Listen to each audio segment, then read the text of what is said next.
आज इस लेक्चर में हम लोग एस.सी. वर्मा बुक से wave motion and string wave का क्वेश्चन नंबर 40 से सॉल्व करेंगे। पिछले वीडियो में हम लोग क्वेश्चन नंबर 39 तक का सॉल्व कर चुके थे। तो अभी चलिए स्टार्ट करते हैं क्वेश्चन नंबर 40 से।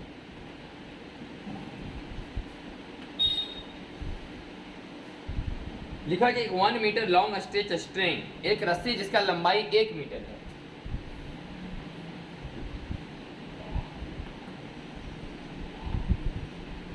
एक मीटर लंबा स्ट्रेच स्ट्रिंग हैविंग मास 40 ग्राम, जिसका मास 40 ग्राम 40 गुने 10 के पावर माइनस 3 किलोग्राम। इससे आप क्या निकाल सकते हैं? इससे आप म्यू का मान निकाल सकते हैं, मास पर यूनिट लेंथ।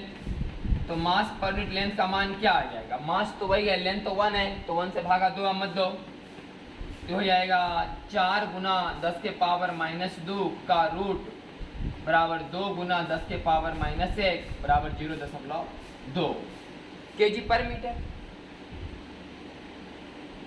ये हो गया mass per unit length. Is attached to a tuning fork, the fork vibrates at 128 hertz in a direction perpendicular to the string. What should be the tension in the string? इस string में tension निकालना है। If it vibrate in 4 loops, अगर ये 4 loop में vibrate कर रहा है, अगर ये 4 लूप में वाइब्रेट कर रहा है तो बताओ इसमें टेंशन क्या है? 4 लूप में वाइब्रेट करने का मतलब 4 लैम्डा बाई 2 बराबर एल। 4 लूप में वाइब्रेट करने का मतलब कि 4 लैम्डा बाई 2 बराबर एल, 4 बार लैम्डा बाई 2 बराबर एल, तो लैम्डा बराबर एल बाई 2 बराबर 0.5 मीटर। हमें निकालना है टेंशन। आज इसका फ्रीक्वेंसी तो पता है, आपको दिया गया है कि ट्यूनिंग फॉर्क का फ्रीक्वेंसी कितना है? 128 हर्ट्ज। 128 हर्ट्ज इसमें फ्रीक्वेंसी पैदा हो रहा है। इसका जो फ्रीक्वेंसी कितना दिया गया है? 28 हर्ट्ज, क्योंकि जुड़ा हुआ है ट्यूनिंग फॉर्क से। आउट ट्यूनिंग फॉर्क कितना कर रहा है? 128 हर्ट्ज।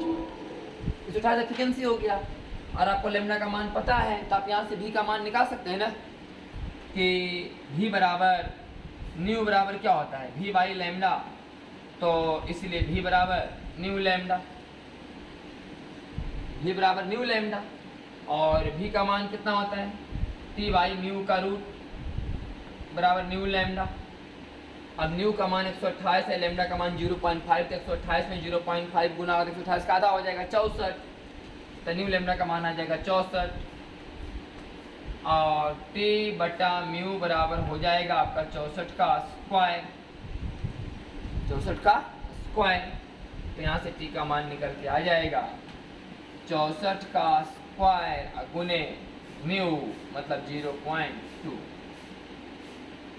तो 64 गुने 64 कितना हो जाएगा? 64 गुने 64 हो गया आपका 4 चौका 16 6 बाकी 1, 6 चौका 24 1 25, 6 चौका 24 के 4 बाकी 2, 36 और 2 38, 6 5 4 9 8 2 10, 3 1 4, तो 4096 अब गुने 0.2, तो आ जाएगा ये 6 दूनी 12 का 2 बाकी 1, 9 दूनी 18 1 19 के 9, 19 का 9 बाकी 1, 4 दूनी 8 और 1 अंक के बाद दशमलव, तो 819 के आसपास आ रहा है और आपका 164 के आसपास। यहाँ पर थोड़ा मिस्टेक है।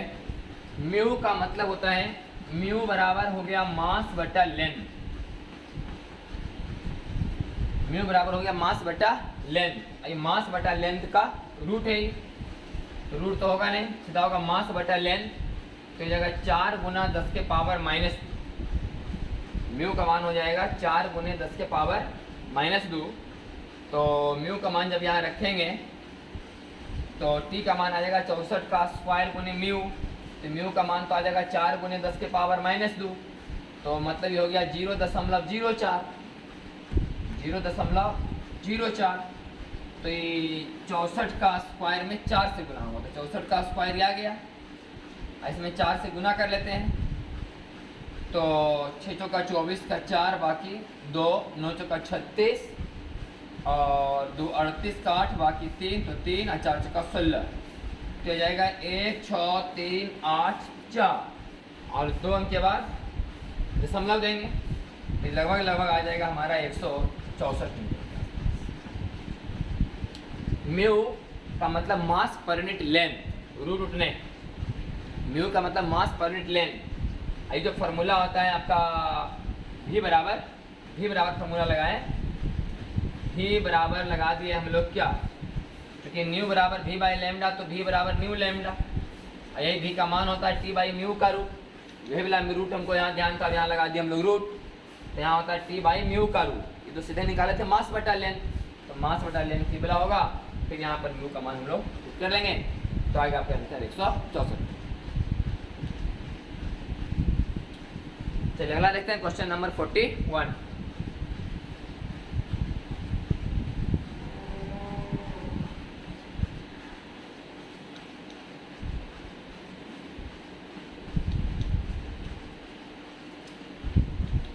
करे wire fixed at both end, एक वायर दोनों तरफ फिक्स किया हुआ है,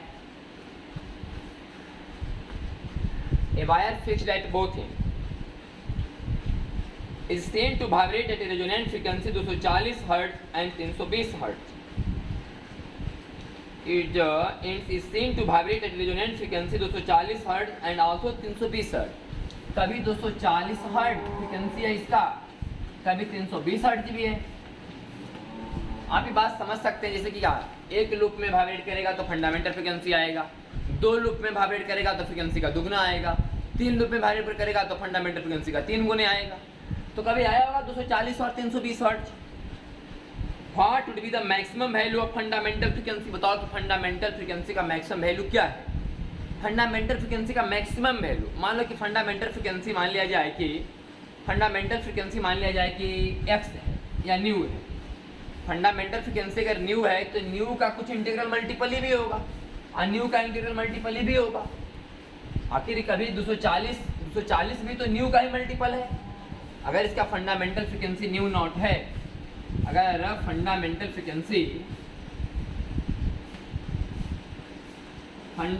फ्रीक्वेंसी अगर न्यू नॉट है, इसका मतलब ये भी कुछ न्यू नॉट होगा, न्यू नॉट का इंटीग्रल मल्टीपल होगा, ये भी न्यू नॉट का इंटीग्रल मल्टीपल होगा, मतलब न्यू नॉट से भी कटेगा और न्यू नॉट से भी कटेगा। बोलने वाला ही बोल सकता है कि फंडामेंटल फ्रीक्वेंसी तो 5 भी हो सकते हैं, बोले हाँ 5 भी हो सकते हैं, फंडामेंटल फ्रीक्वेंसी 5 हो सकते हैं, क्योंकि 5 से भी कटेगा और 5 से भी कटेगा, तो किसी न किसी हार्मोनिक में तो जरूर आएगा। 5 का ही जम्मा गुना होगा, 5 चौका 20 और फिर 5 अच्छी 40, 48 गुने 5 बराबर 240, 48 गुने 5 बराबर 240, तो 48वां हार्मोनिक होगा इसका। और इसमें अगर 5 से भागा देंगे तो 5 छक 23, 5 चौका 20, 64, तो 64वां हार्मोनिक ही वाला होगा। तो फंडामेंटल फ्रीक्वेंसी 5 हो सकता है कि नहीं, हाँ, लेकिन नहीं, निकालना है कि maximum fundamental frequency, what is the maximum value of fundamental frequency. 5 से आगे बढ़ते, 5 हो सकता है, बात सही है, 10 भी तो हो सकता है। 10 के अगर फंडामेंटल फ्रीक्वेंसी लेंगे तो 24वां हार्मोनिक होगा और 32वां हार्मोनिक होगा, 10 भी हो सकता है। तो ये 10 क्या मैक्सिमम है? नहीं। तो एक ऐसा संख्या हमको लेना है जिससे दोनों कटे, एक ऐसा संख्या लेना है हमको जिससे दोनों कटे। मैक्सिमम वैल्यू, संख्या का मैक्सिमम वैल्यू, एक ऐसा बड़ा संख्या लेना है जिससे दोनों कटे। इसका मतलब क्या है? तो महत्तम जैसा हो गया, HCF, हायर कॉमन फैक्टर, यही लेना है ना। हायर कॉमन फैक्टर 240 को तोड़ लो, 240 को तोड़ लो, 2 गुना कितना हो जाएगा? 240 को तोड़ देंगे तो 2 120, 2 60, 2 आपका 30, 2 15, 3 5 और 320 को 2 160, 2 80, 2 40, 2 20, 2 10, 2 5। कटने का तो फंडामेंटल फ्रीक्वेंसी 2 भी हो सकते हैं, लेकिन हायर कॉमन फैक्टर जो कॉमन उसको लीजिए, 1 2 3 4, 1 2 3 4 कॉमन है, 1 5 1 5, 2 दूनी 4, 2 8, 2 16 25 80। हाईएस्ट कॉमन फैक्टर 80 हुआ, तो फंडामेंटल फ्रीक्वेंसी का जो मैक्सिमम वैल्यू आएगा nu non equal to 80 hertz. 80 तिया 240, अब 80 चौका 320, इसका तीसरा हार्मोनिक, इसका चौथा हार्मोनिक हो जाएगा। मैक्सिमम हुआ, होने का तो बहुत हो सकते हैं, 2 हो सकते हैं, 4 हो सकते हैं, 6 हो सकते हैं, 8 हो सकते हैं। 2 से भी दोनों कटेगा, 4 से भी दोनों कटेगा, 8 से भी दोनों कटेगा, 2 दूनी 4 दूनी 8, 16 से भी दोनों कटेंगे, 80 से भी दोनों कटेंगे। मैक्सिमम कौन हुआ? 80। ये हो गया। If transverse wave can travel on this string at speed 40 metre per second, what is the length? रस्सी का लंबाई क्या है? अगर इसमें स्पीड वेव का 40 है तो वेव का स्पीड, इसमें जो वेव चलेंगे उसका स्पीड क्या होता है? फॉर्मूला टी बाई म्यू का रूट। वेव का स्पीड क्या होता है? टी बाई म्यू का रूट। तो स्पीड दिया गया, फंडामेंटल फ्रीक्वेंसी 80 है, हमको निकालना रस्सी का लंबाई, तो फंडामेंटल फ्रीक्वेंसी निकालते हैं। फंडामेंटल फ्रीक्वेंसी बराबर v बाई 2l, क्योंकि रस्सी का दोनों ही निकलो जाए, फंडामेंटल फ्रीक्वेंसी बराबर v बाई 2l, तो v बाई 2l बराबर 80। अभी का मान पता है कि v का मान 40 है, तो v का मान 40 है, तो 2l बराबर 40/80 बराबर 1/2, तो l बराबर 1/4, 0.25 मीटर। इस रस्सी का लंबाई निकल जाएगा आपका 0.25 मीटर, लेंथ 41 का 0.25 मीटर, 25 सेंटीमीटर। 42 देखिएगा।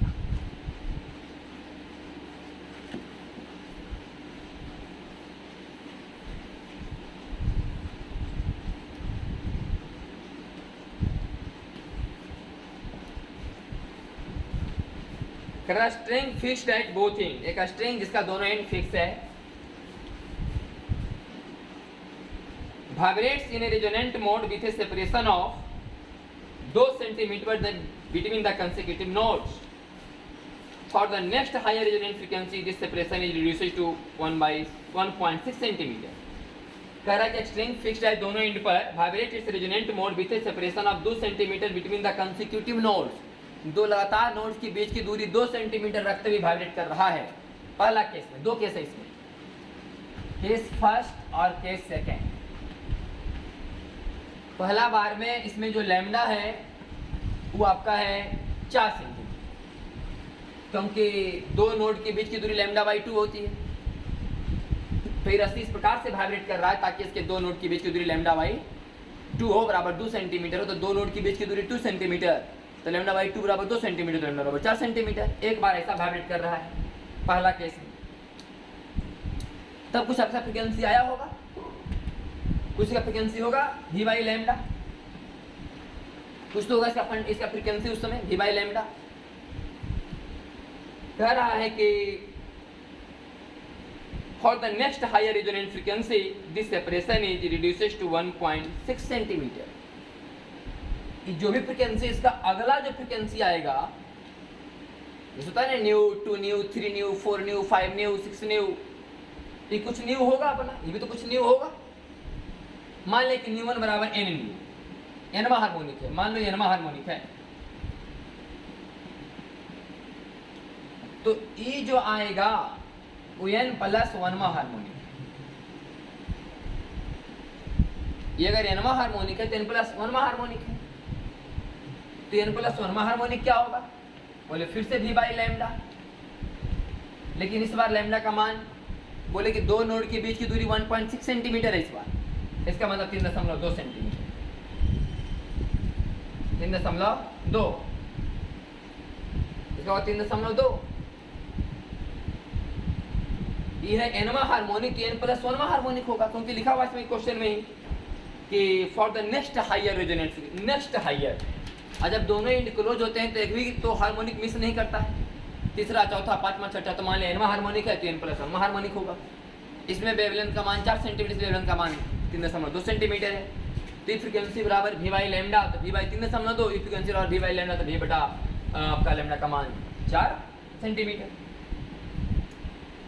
अब यहाँ से आप बात समझिए, इसका फंडामेंटल फ्रीक्वेंसी कितना होगा? इसका फंडामेंटल फ्रीक्वेंसी होगा v बाई 4n, और इसके हिसाब से फंडामेंटल फ्रीक्वेंसी कितना होगा? v बाई 3.2n प्लस 1, लेकिन दोनों मान तो बराबर होगा। इससे निकालो फंडामेंटल, चाहे इससे निकालो फंडामेंटल, दोनों तो सेम ही आना चाहिए। तो v से v कैंसिल, तो ये आ जाएगा 4n equal to 3.2n plus 3.2, तो 0.8n बराबर 3.2, तो n बराबर 4। मतलब ये 4 लूप में वाइब्रेट कर रहा है। ये चौथा हार्मोनिक है। n बराबर 4 का मतलब ये चौथा हार्मोनिक है और ये पांचवा हार्मोनिक है। जिसमें दो नोट के बीच की दूरी लैम्डा 2 सेंटीमीटर रहेगा, उसमें 4 लूप में वाइब्रेट कर रहे होंगे। चौथा हार्मोनिक दे रहे होंगे, 4 न्यू n का मान 4 आया, आएगा पांचवा हार्मोनिक, मतलब 5 लूप में वाइब्रेट कर रहे होंगे। सवाल यह था कि find the length of the string, string का लंबाई बताओ। तो स्ट्रिंग का लंबाई बताइए। अगर इसके हिसाब से स्ट्रिंग का लंबाई आप निकालिएगा तो 4 लूप के हिसाब से निकालिए, इस हिसाब से निकालेगा तो 5 लूप के हिसाब से निकालिए। तो n बराबर 4 आया, इसका मतलब चौथा हार्मोनिक अगर आप इसके हिसाब से चलते हैं तो 4 लूप बन रहा होगा। तो 4 लूप का मतलब 4 लैम्डा बाई 2, 4 लूप का मतलब 4 लैम्डा बाई 2 और 4 लैम्डा बाई 2 का मतलब 2 लैम्डा। तो 2 लैम्डा कितना होगा? 1 लैम्डा 4 सेंटीमीटर, तो 2 लैम्डा 8 सेंटीमीटर। इससे निकालो तो 8 सेंटीमीटर आया रस्सी का लंबाई। इससे अगर आप निकालना चाहते हैं तो n बराबर आया 4, तो 4 1 5, ये पांचवा है, मतलब 5 लूप है। 5 लूप मैंने 5 लैम्डा बाई 2, रस्सी का लंबाई 5 लैम्डा बाई 2, 5 लूप है तो 5 लैम्डा बाई 2, जबकि 1 लैम्डा बाई 2 बराबर कितना निकले? 1 लैम्डा बाई 2 बराबर 1.6, तो 5 लैम्डा बाई 2 बराबर फिर 16 50 8 सेंटीमीटर। तो इससे निकालो चाहे इससे निकालो, 4 लूप लेके बनाएंगे तो लैम्डा बाई 2 का मान 2 सेंटीमीटर लेंगे, लैम्डा का मान 4 लेंगे। अगर 5 लूप मान के बनाएंगे तो लैम्डा बाई 2 का मान 1.6 सेंटीमीटर लेंगे, लैम्डा का मान 3.2 सेंटीमीटर लेंगे। तो लैम्डा का मान अगर लैम्डा बाई 2 का मान अगर 1.6 लेंगे तो 5 लूप में वाइब्रेट करेंगे, तो तब 16 85, 1.6 गुने 5। अगर 4 लूप मान के बनाएंगे तो लैम्डा बाई 2 का मान 2 सेंटीमीटर, तो लैम्डा बाई 2 का मान 2 सेंटीमीटर, तो 4 लूप में तो 4 दूनी 8 सेंटीमीटर। तो रस्सी का लंबाई कितना आ जाएगा? 8 सेंटीमीटर। अब 4 लूप लेके बनाइए चाहे 5 लूप लेके बनाइए। इससे सोल्व करेंगे तो 4 लूप में वाइब्रेट कर रहा होगा, इससे सोल्व करेंगे तो 5 लूप में वाइब्रेट कर रहा होगा। तो ये क्वेश्चन नंबर आपका 42 का आंसर 8 सेंटीमीटर। नेक्स्ट देखते हैं question number 43।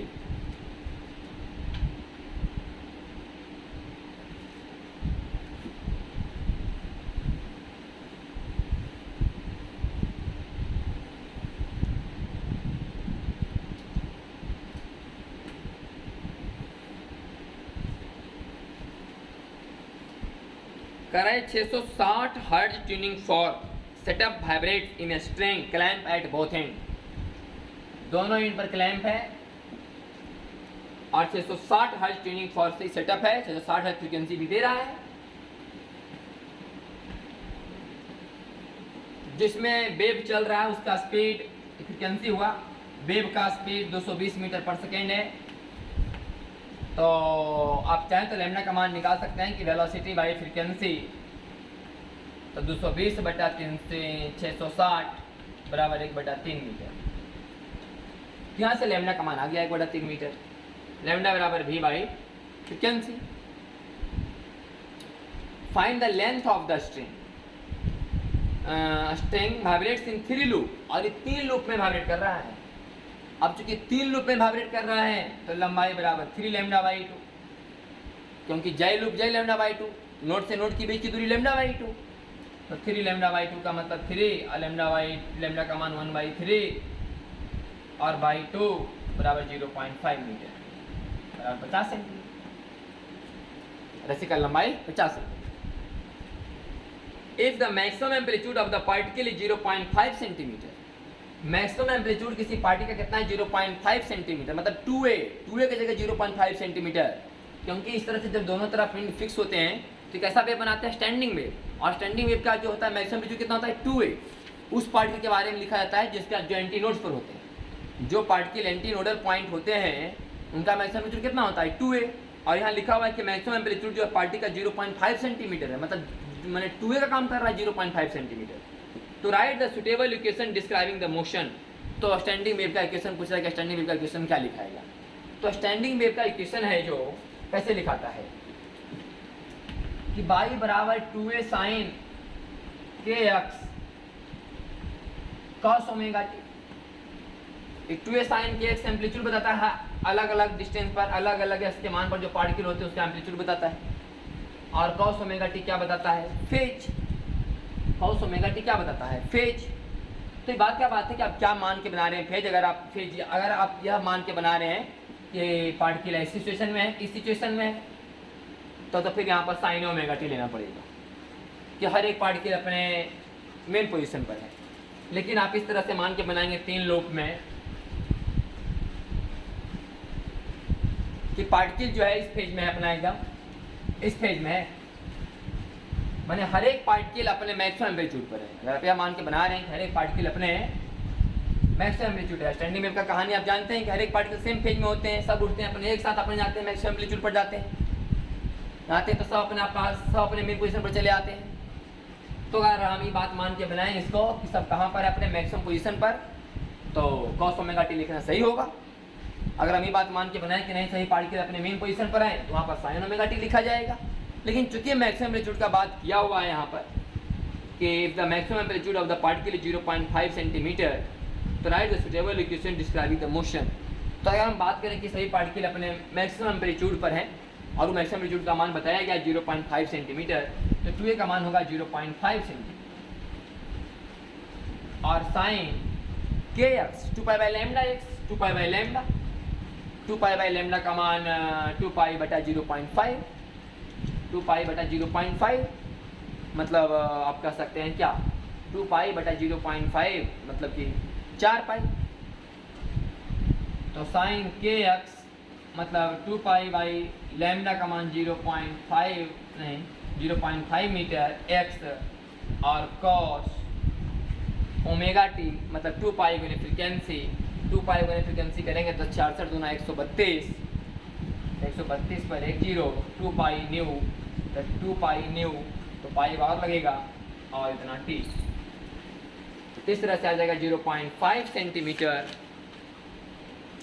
Sign 0.06 pi centimetre inverse cos 1320 pi second inverse. 0.06 pi centimetre inverse है, इसका मतलब यहाँ कर दो 50, क्योंकि का मान होता है 2 पाई बाई लैम्डा। अब लैम्डा का मान हम लोग रखे हैं कितना, 1/3, लैम्डा का मान 1/3, गलती यहाँ एल का मान 50 सेंटीमीटर है, लैम्डा का मान है 1/3 से 1/3 मीटर। तो 1/3 मीटर का मतलब हो गया ना भाई, मैं लगभग 33 सेंटीमीटर के आसपास, 33 सेंटीमीटर के आसपास। तो लैम्डा का मान आप यहाँ रख सकते हैं कि 33.33 सेंटीमीटर। तो ये हो गया आपका 1 मीटर में 100/3, तो 33.33। तो आप यहाँ पर लिख सकते हैं कि 2 पाई गुना 33.33 सेंटीमीटर इनवर्स x। ये हो गया 2 पाई बाई लैम्डा, 2 पाई के बराबर 2 पाई बाई लैम्डा, नहीं 2 पाई बाई लैम्डा। तो लैम्डा का मान आ गया हम लोग का 1/3 मीटर, 100/3 सेंटीमीटर, 33.3 यहाँ रखा है, और तब x सेंटीमीटर इनवर्स में आएगा, सेंटीमीटर में आ रहा है। अब 2 पाई में 33.3 से अपना भागा दीजिएगा तो आ जाए 0.06 पाई, तो ये सेंटीमीटर इनवर्स है x और कॉस 1320 पाई थी। हम ये बात मान के बना रहे हैं कि हाई पार्टिकल सब कहाँ अपने मैक्सिमम एम्पलीट्यूड पर, सही पार्टिकल अपने मैक्सिमम एम्पलीट्यूड पर है, इसलिए फेज में यहाँ क्या लिखा गया, cos omega T sine omega T plus pi by. और इससे निकलता है क्या, एम्पलीट्यूड। कहाँ पर नोट्स बनेंगे, कहाँ पर एंटी नोट्स बनेंगे। तो x बराबर 0 पर क्या बन रहा है, नोट्स, यहाँ पर 0 पर क्या बन रहा है, नोट्स। x बराबर 0 पर नोट्स बनने का मतलब है कि यहाँ पर साइन की x हो। अगर यहाँ पर नोट्स बनते तो वहाँ पर से कॉस दिखाता, लेकिन किनारे में तो यहाँ नोट्स बन रहे हैं, नोट्स बन रहे हैं, तो साइन की x हो गए तो गारंटी है। और हम बात मान के बना रहे सभी पार्टिकल अपने मैक्सिमम एम्पलीट्यूड में है, सभी एक फेज में है लेकिन सब अपने मैक्सिमम एम्पलीट्यूड पर है, तो क्या लिखा जाएगा, कॉस ओमेगा टी, मतलब हो गया ना sine omega T plus pi by 2 maximum amplitude पर हर एक पार्टिकल। ये हो गया सवाल नंबर आपका 43 का आंसर। अगला देखिए 44।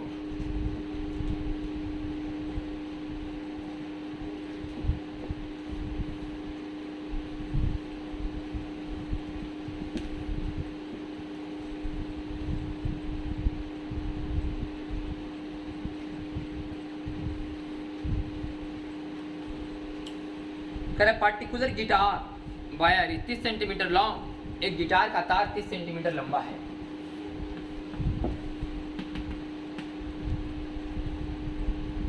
And vibrates at a frequency 196 hertz, और 196 हर्ट्ज पर ही वाइब्रेट कर रहा है अभी। When no finger is placed on it, अभी कोई फिंगर कहीं लगाया नहीं गया है, मतलब कि सिंगल लूप है, कहीं कोई फिंगर नहीं लगाया गया, कहीं कोई नोट वाला बात नहीं है कि कहीं कोई नोट तैयार किया गया, कहीं कोई फिंगर टच नहीं किया गया। कह the next higher notes on the scales are, 196 के बाद जो नेक्स्ट हायर नोट्स है वो आपका 220 हर्ट्ज है, फिर 247 हर्ट्ज है, फिर 262 हर्ट्ज है, फिर 294 हर्ट्ज। तो कह रहा है कि how far from the end of the string must the finger be placed to play these notes, इन सभी नोट्स को बजाने के लिए कहाँ पर फिंगर को टच करना चाहिए।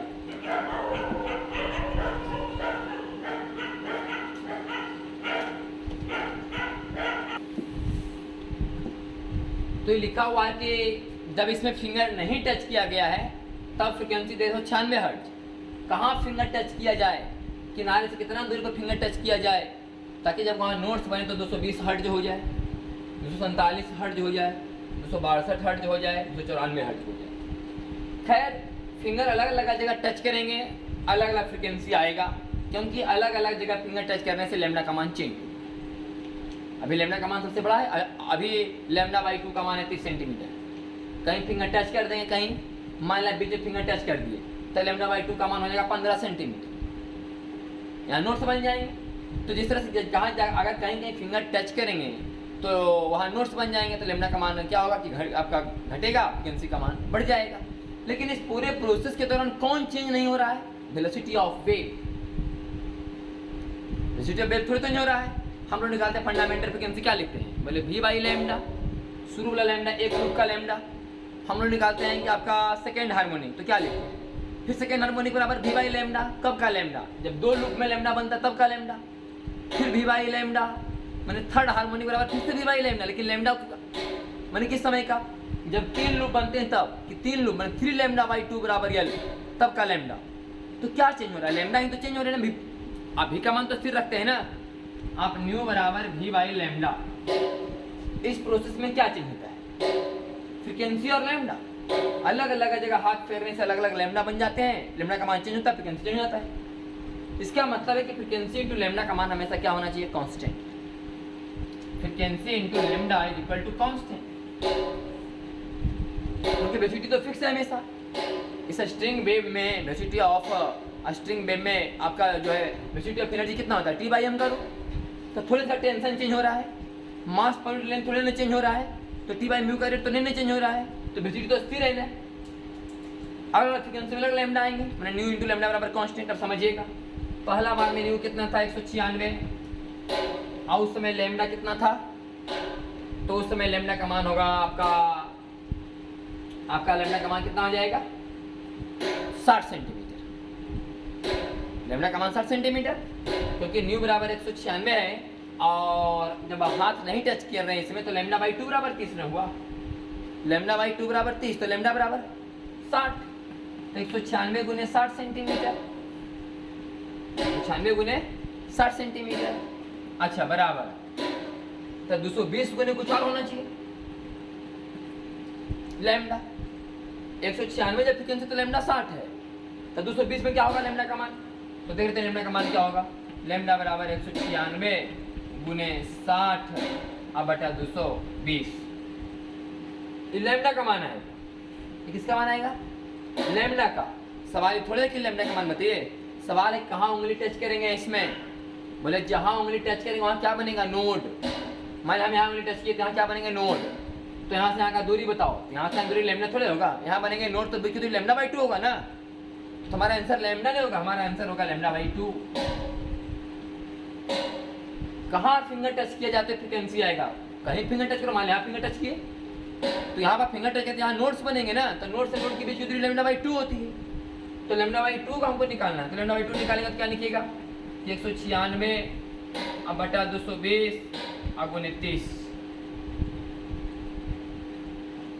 तो 196 आई 0 से 0 कैंसिल, तो 2 बार का 11 और 2 बार का 2 नमा 18 और 2 अट्ठी 16,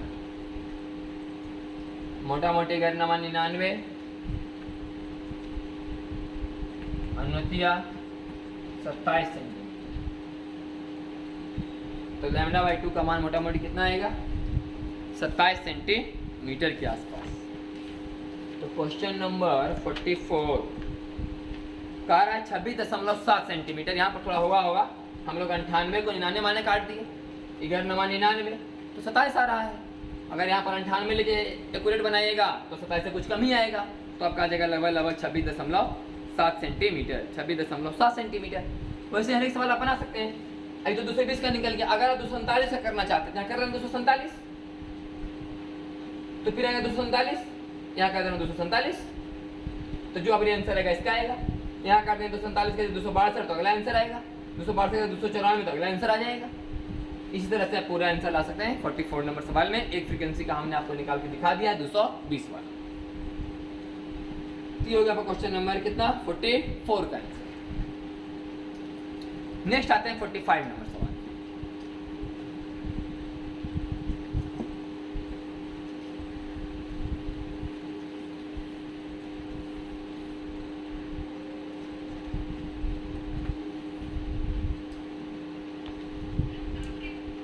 करा steel wire fixed at both ends. एक स्टील का वायर है जो फिक्स्ड है दोनों ही किनारों पर,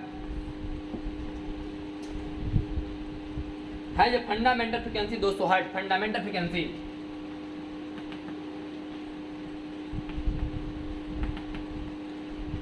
200 हर्ट्ज। खैर क्या पूछ रहा है नहीं पता हमको। A person can hear sound of maximum frequency 14 kilo hertz. एक आदमी मैक्सिमम फ्रीक्वेंसी सुन सकता है 14,000 हर्ट्ज। तो what is the highest harmonic that can be play on this string which is audible to the person. तो इस string में कितना number harmonic तक इसको प्ले कर सकता ताकि वो सुन सके। तो सुनता कितना है? 1400 किलो हर्ट्ज। तो बस ये पूछो ना सीधे कि 1400 किलो हर्ट्ज कितना नंबर हार्मोनिक है। कितना नंबर हार्मोनिक है मतलब 200 का कई गुना है, जय गुना होगा उतना नंबर हार्मोनिक होगा, क्योंकि दोनों इंड क्लोज है। तो कितना नंबर हार्मोनिक है भाई? तो नंबर ऑफ हार्मोनिक बराबर 14,000 अब बटा 200। तो 70 बार कटा, मैंने 14,000 जो फ्रीक्वेंसी है वो 70 गुने न्यू नॉट है, मैंने फंडामेंटल का 70वां गुना है। तो 70 गुना मैंने 70वां नंबर हार्मोनिक है। फंडामेंटल को कहते हैं फर्स्ट हार्मोनिक, दुगुना रहेगा तो सेकंड हार्मोनिक, 70 गुना है तो मैंने 17th हार्मोनिक। तो इसका मतलब 70 हार्मोनिक 17वां हार्मोनिक तक 17th हार्मोनिक तक इसमें वो मतलब कि प्ले कर सकता है, क्योंकि वहीं तक वो सुन सकता है। 14,000 हर्ट्ज 14,000 हर्ट्ज 200 का कितना गुना है? 70 गुना है। ये होगा क्वेश्चन नंबर आपका 45 का। अब आते हैं 46।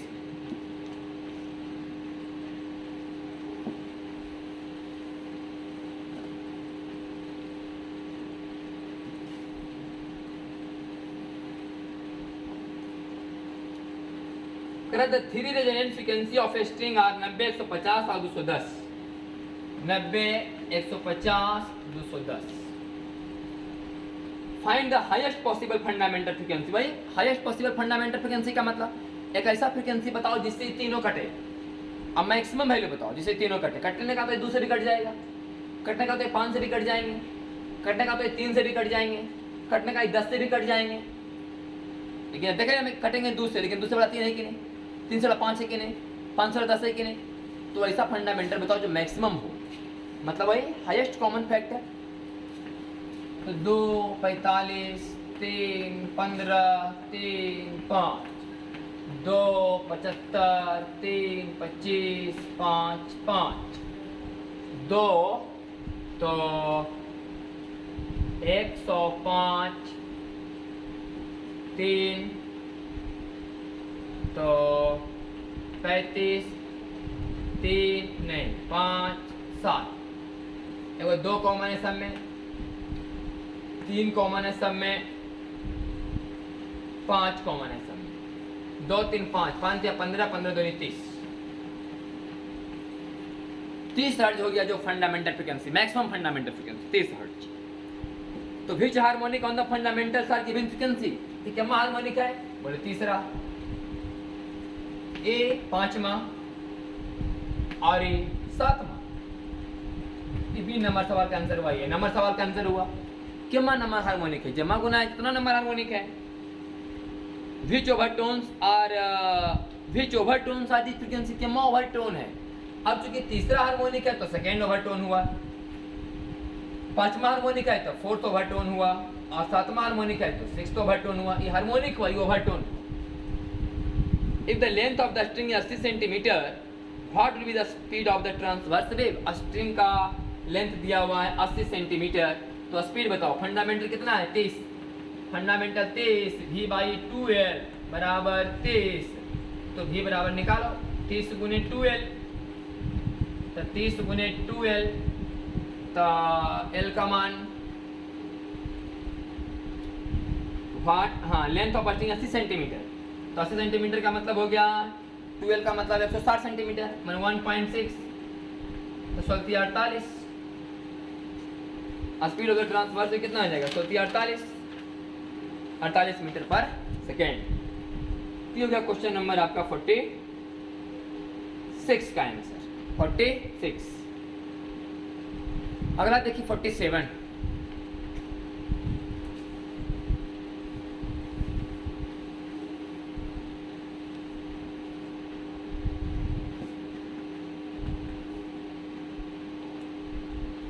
Two wires are kept tight between the same pair of supports. The tension in the wire is the ratio 2:1. Tension is the 2:1. Tension is 2:1.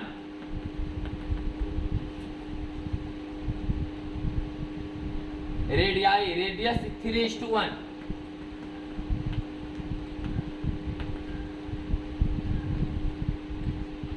Density 1:2.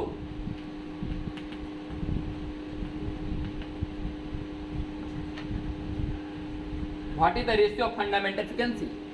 Fundamental frequency बराबर v by 2l, इसका भी fundamental frequency बराबर v by 2l का अनुपात बताना है। Fundamental frequency पहला का, फंडामेंटल फ्रीक्वेंसी दूसरा का, तो v by 2l, v से v कैंसिल, v1 और v2, लेकिन दोनों रस्सी तो बना हुआ एक ही जगह पर। Two wires are kept tight between the same pair of the support, मैंने लंबाई दोनों का सेम है, तो v1 बटा v2 मैंने t बाई म्यू और गुने t बाई म्यू कल उठ जाएगा। और म्यू बराबर क्या होता है, एरिया इंटू डेंसिटी, और एरिया बराबर पाई आर स्क्वायर।